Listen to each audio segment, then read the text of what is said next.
All right, so this is going to be episode 2 to UA Year 1. So with that being said, let's just roll the intro.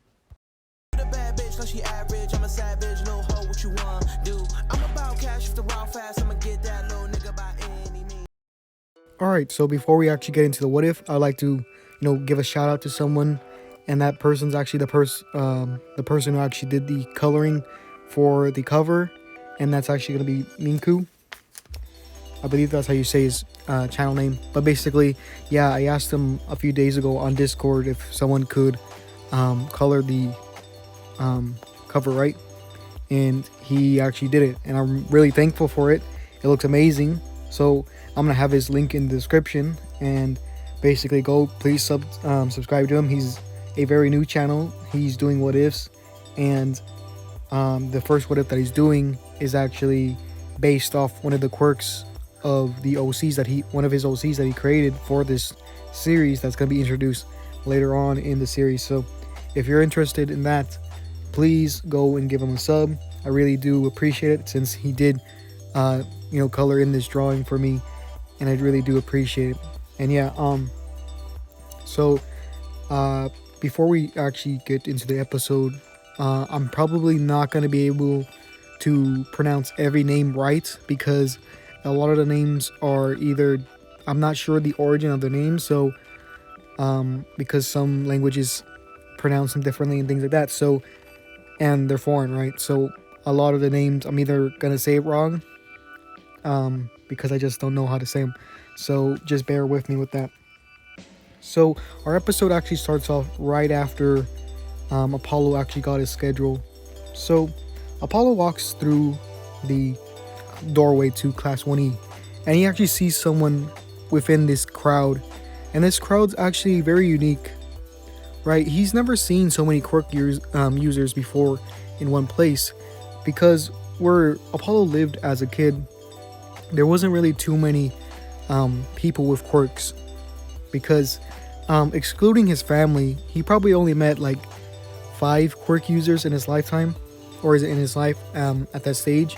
So he's never really seen too many, but he's seen, as he's looking through the classroom, he can see that there's a lot of unique people, because it's obvious to him, since it is a bunch of people with quirks. So out of this kind of lot, he actually notices someone, because this woman is very tall and has kind of long black hair, and for a second he doesn't know her, right? But then when she turns around, he finally confirms who it is, and this is actually Athena. So he, waves and actually calls out to her and says, "Hey Athena, is that you?" She would turn around and notice that it was Apollo. She would go up to him and hug him, because they have not seen each other for a long time. So they would catch up, and she would talk about Apollo and how he used to be short. She would basically say, "Oh, Apollo, I remember when you were so, small as a kid. When did you, get so tall?" At this point, Apollo would be around 6 feet, 6 feet tall, and so would Athena. Athena would be 1 year older, which she is 16, and Apollo is 15. So Apollo would basically tell her how he basically got a growth spurt during his second year in middle school, around the same time his quirk manifested, or not really manifested, a few years after it manifested. So she'd be like, "Wow, that's great. You actually could look me in the eye for once," since there was a big difference in height for a long time.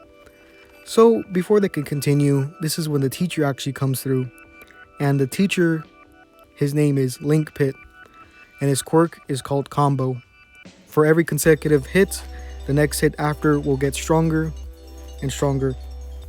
So he would tell the students, all right, he would walk in front, lay down his notes, and basically say, "All right, class, you're 1E, which means you're the lowest in the Hiro course, right?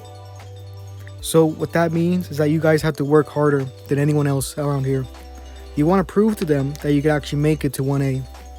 So if you think you could do that, I want you to make that pledge to yourself that you're actually going to try, right? Because if you're not going to try, why even be in the hero course? You should go to general studies or even support if you don't want to do this. All right. So after that, he would take roll, and yeah. So as he takes roll, he would also say their quirk, right? So this isn't in alphabetical order or anything. This is just the order that I wrote them down. So first would be Jake slash, quirk, chain kick, or kick chains. He's able to create chains around his legs, and he's used this to basically spring off things and attach himself. He mostly fights with his legs. So the next would be Kado zeroshiki. His quirk being shadow. He's able to turn into a shadow, and he has the ability to teleport 2 shadows nearby. Next would be Lupin.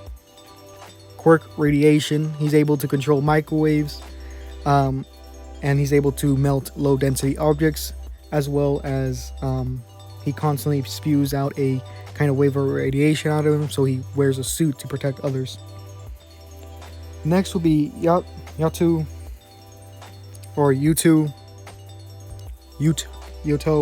kazuya. Quirk gas breath. He basically breathes out a gas that could be considered poisonous, and people who breathe it in see illusions, but he could also light this gas using a lighter. Next would be Jacqueline, I think, and his quirk is slip. He has the ability to make people slip. Next would be Hannah Mamoru. Her quirk is called Bakugan, and she basically has the ability to have 360-degree vision, but she could also see these kind of energy spots on your body, and if she hits one of these energy spots, then your quirk becomes weaker, right? And if she takes out all 150 of them, then your quirk deactivates for a certain period of time. It only really works, or the quirk nullification only works on those who have emitter quirks and transformation quirks. So next we get to Mirai Ida. His quirk is future vision. He's able to see people's future, but only their future. Next we have Derrick Z Fed or Finn. Fide, I'm pretty sure. Basically, his quirk is called Nature's Gift. He's able to heal people with his hands, and he has these leaves growing out of his bangs called tokens of rejuvenation, and he's able to use these to basically heal people a lot faster and give them some sort of power buff as well.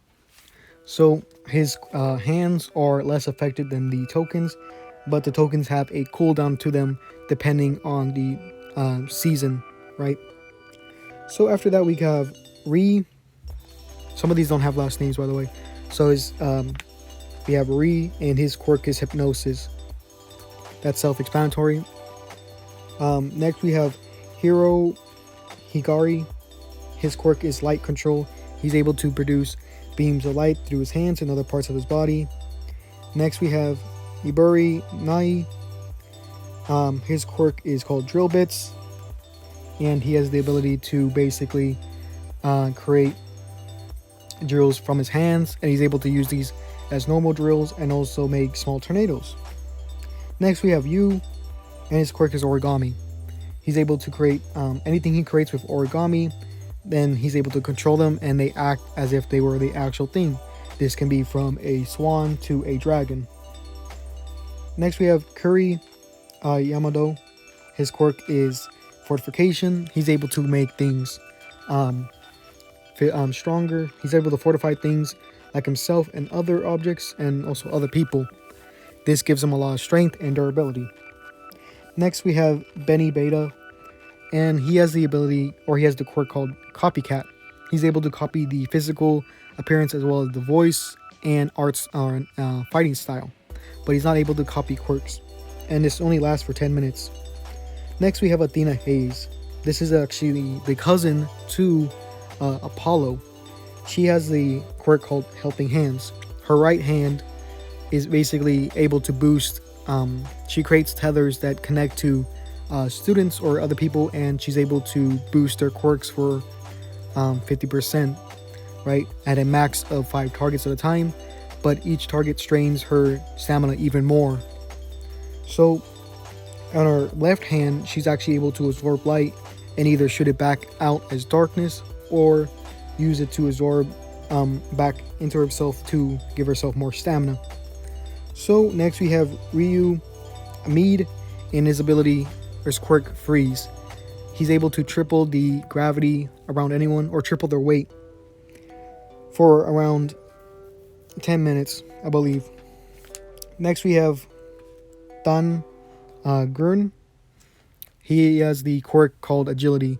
He's able to triple his agility and other physical attributes when he needs to. So next we have Sid Meier's. His quirk is called Water Control. He's able to basically control water to a very powerful degree, and this basically he's able to do it for a very long time, but the cost would be stamina, I believe. And next we have James Poip,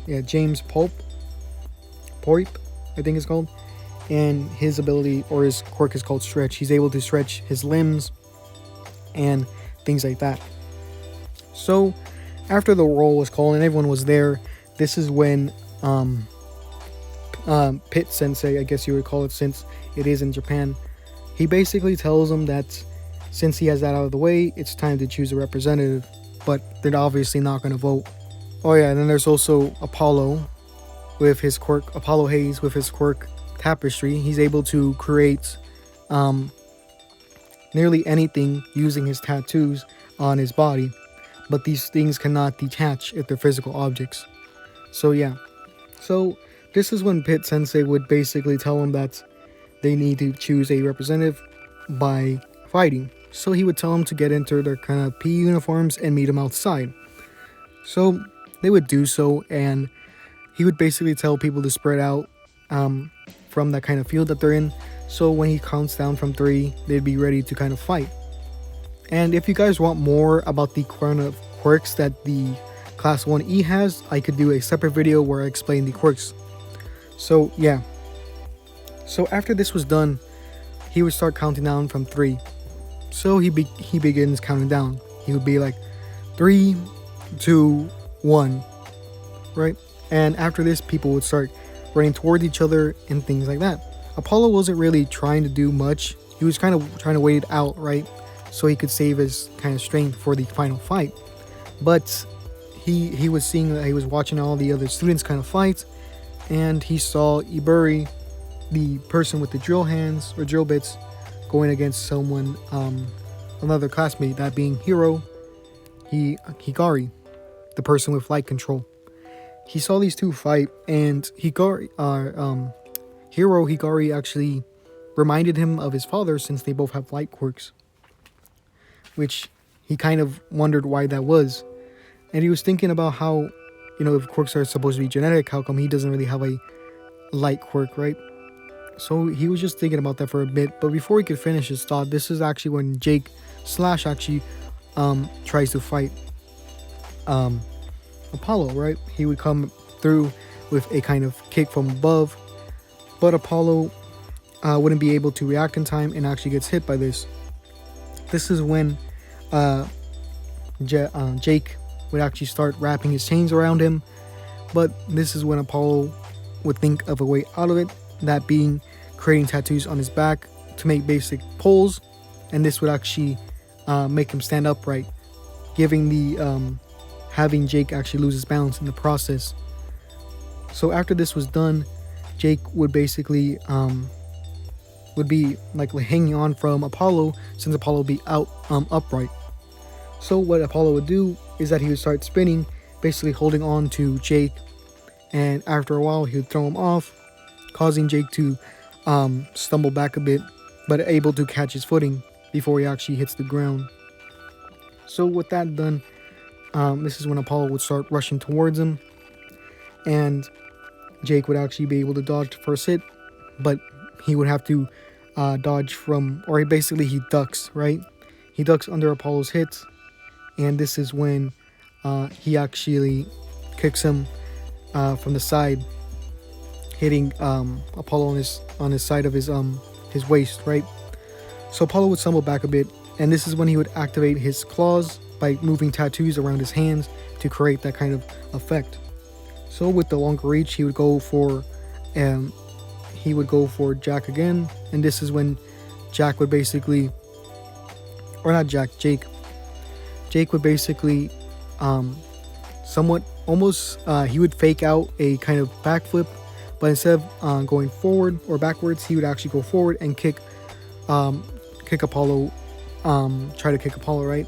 This is when Apollo would kind of block using his forearms and kind of parry the move and hit him with a kind of slash, right? So after this was done, this is when Jake would actually try to jump back, since he doesn't see the way that he could get through his defense.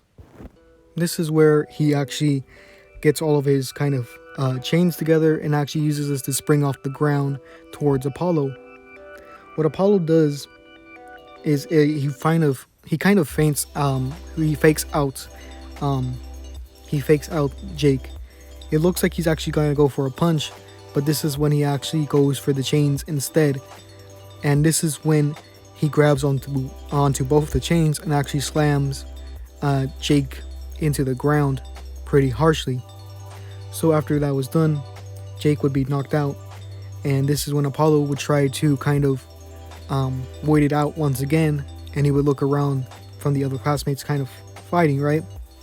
And he would see that Hiro actually beat Ibur by blasting the holes that he was drilling into. So the holes that Ibur was kind of using to escape, this is where Hiro was actually shooting into to kind of get him. So Apollo was kind of waiting it out for a bit because he didn't really want to fight. And he thought he would be all good since everyone was kind of fighting another person, right? So he thought, wow, this is going to be pretty easy. I'm going to just wait it out and see what happens, right? But this is when Pit Sensei, he doesn't really like to see students not try their best. So he thinks of a kind of like small plan to kind of get Apollo to participate, right? And this would be just he would scream, he would basically yell to the class and say that, oh, there's a kid over here that doesn't want to fight, go get him. And Pit would kind of be laughing at this point, and no one really there's only a few that would be able to actually go towards Apollo at this point, since most of them are fighting. And one person who actually does is actually Ben. So Ben kind of rushes towards Apollo, right? But Apollo sees that he has an opening, right? So he goes for a punch to the gut, and he actually lands this. And this causes Ben to actually stumble back in pain. But then after a while, he starts grinning, and this is where he actually changes into Apollo using his quirk, Copycat. So after this was done, this is where Ben would actually go against Apollo again. But this time when Apollo goes to hit him, he'd be able to know what he was going to do. And this is where he actually dodges and actually hits him straight out. He basically elbows him in the same place where he got hit. So yeah. So Apollo's like thinking to himself, like, what is this, quirk, right? Because they don't really know each other's quirk yet, because they weren't told, right? So Apollo's thinking to himself, like, can this guy, he has my appearance and my voice, can he actually copy my quirk as well, right?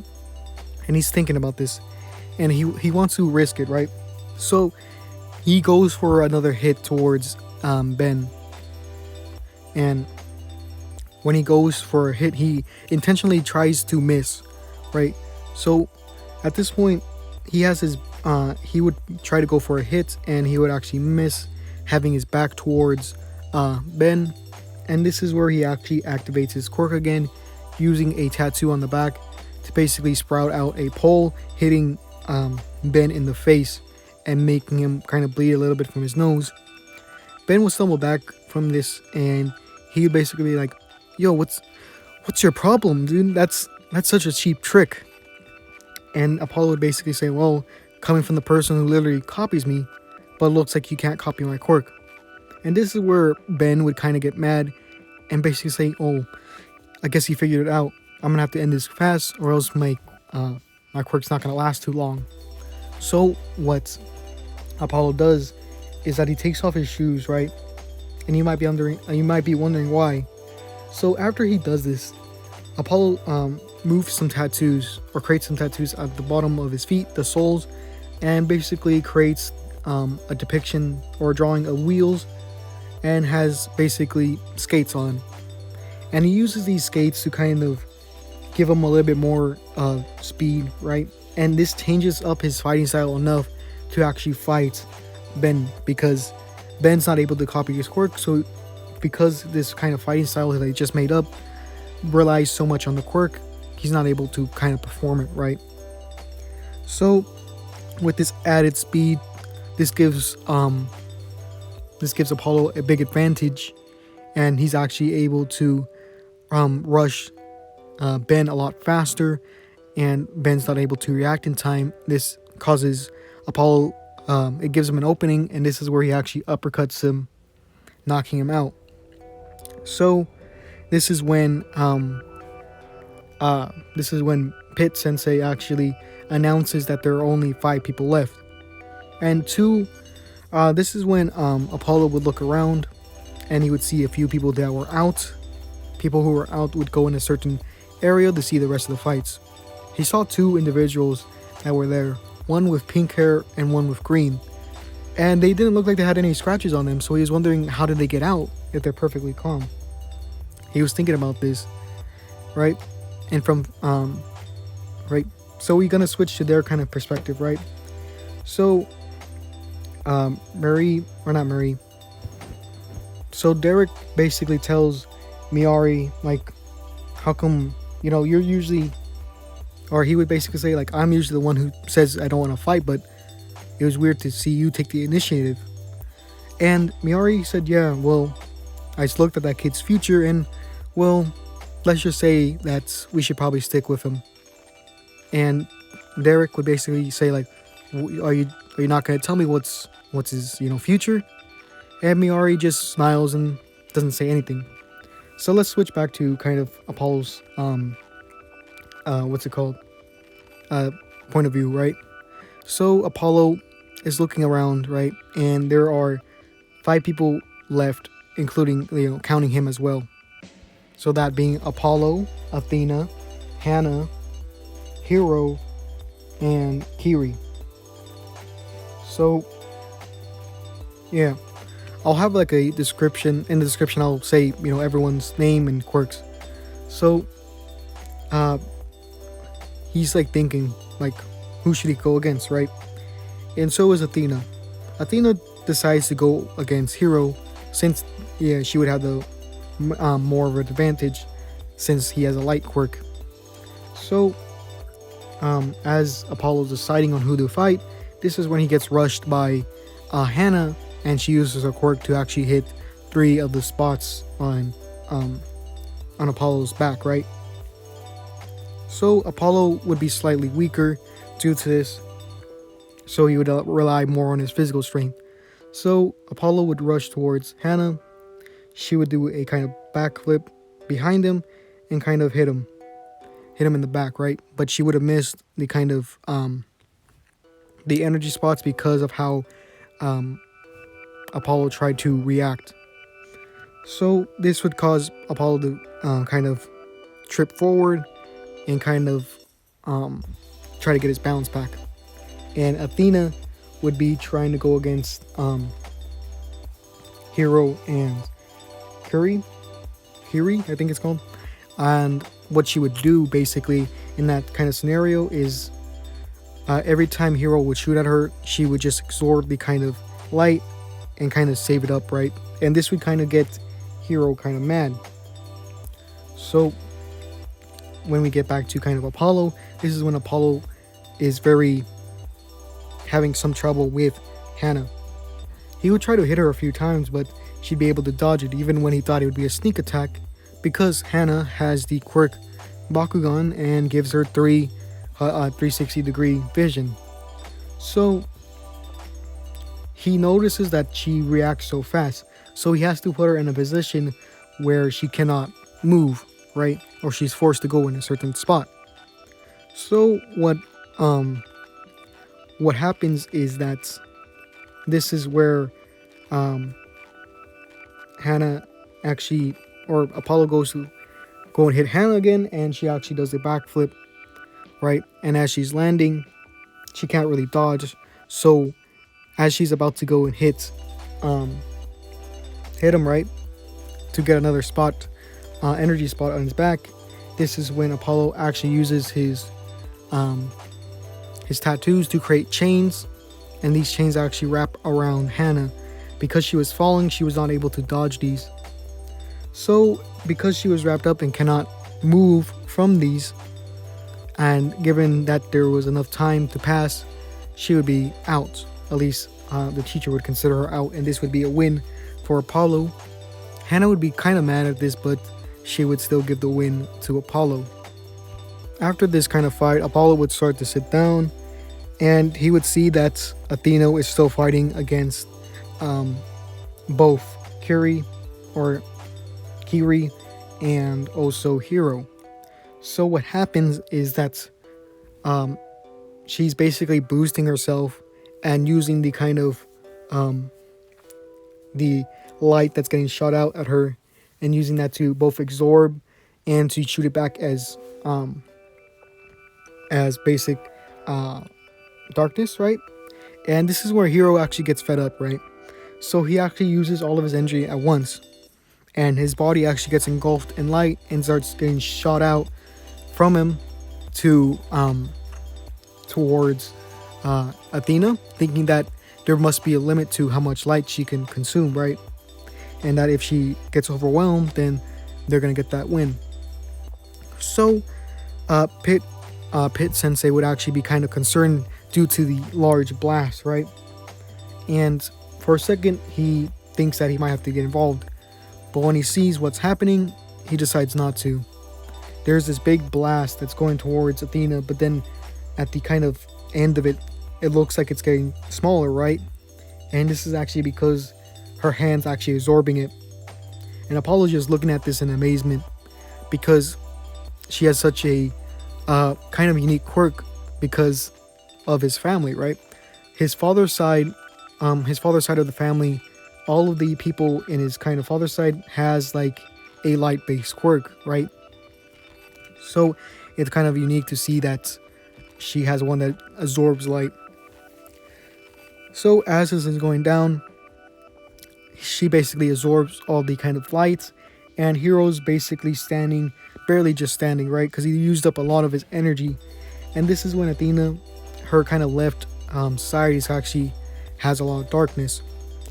So she basically says like, wow, that was such an amazing attack. If it wasn't, if I weren't someone who could absorb it, then I'd be in a really bad spot. But you guys fought admirably, so this is gonna be goodbye. And this is where she shoots back out half of the energy. The other half was used to restore her stamina. So she basically shoots towards both Hiro and Kiri, and this basically knocks out both of them pretty harshly. So the next fight would be against Apollo versus Athena. So this is where I'm actually going to end it, and in the next part we'll go over that kind of fight and some of the other details around how the kind of school system works. So yeah, if you really like this episode, please give it a like, please share it. If you want to be a part of this series, then go to my Discord and you could write down your OC there. So with that being said, this is going to be the end of the video. So yeah,